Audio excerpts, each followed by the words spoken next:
Kok bisa ada yang tidak lolos tanpa diketahui indikator ketidaklolosannya apa? Bahwa saya untuk diangkat menjadi pegawai negeri sipil akan setia dan taat sepenuhnya kepada Pancasila. Undang-Undang Dasar Negara Republik Indonesia tahun 1945. Undang-Undang Dasar Negara Republik Indonesia tahun 1945. Negara dan pemerintah. Pimpinan KPK akhirnya melantik 1.200 lebih pegawai KPK menjadi aparatur sipil negara. Semula pelantikan ini sempat didesak oleh lebih dari 700 pegawai yang lolos agar ditunda, mengingat 75 rekannya masih berjuang dan menanti kepastian. Nyatanya melalui peringatan Hari Lahir Pancasila 1 Juni kemarin, pelantikan digelar. Kami hadir emban amanat rakyat, bertanggung jawab komitmen yang kuat untuk menjaga citra dan martabat menuju bangsa adil berdaulat. Sementara kekecewaan masih dirasakan 75 pegawai yang tidak lolos dikategorikan merah berdasarkan hasil tes mereka. Pimpinan KPK dituding tidak menjalankan perintah Presiden yang sejak awal telah berpesan agar peralihan status jangan sampai merugikan hak pegawai. Tidak merugikan pegawai tidak berarti dia harus menjadi ASN. Berikutnya, keputusan Mahkamah Konstitusi yang tidak diikuti pimpinan terkait alih status jabatan pegawai ini di dalam Undang-Undang KPK. Melakukan pelantikan kepada pejabat sekjen.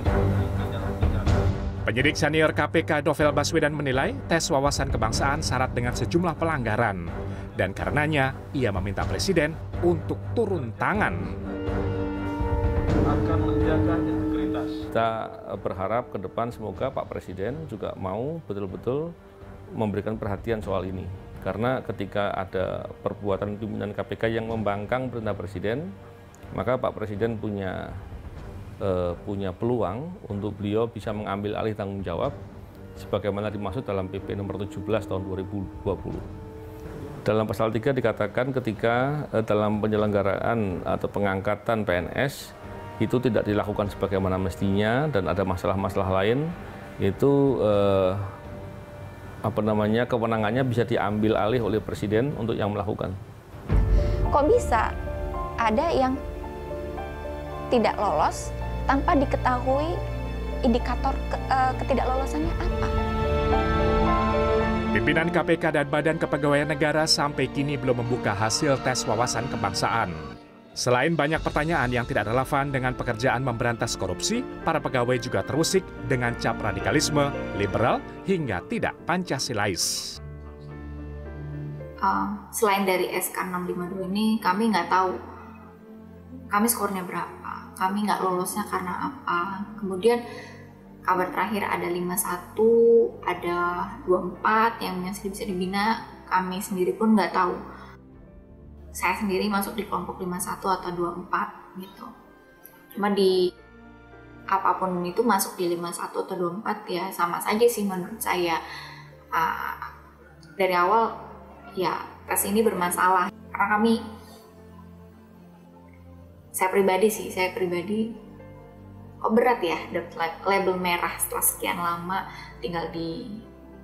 lahir dan tinggal di Indonesia, setelah sekian lama bergabung di KPK. Indonesia Corruption Watch ICW menyayangkan keputusan Ketua KPK Firly Bahuri. Sebab di saat yang sama kontroversi TWK ini sedang bergulir di Komnas HAM dan Ombudsman serta Komnas Perempuan.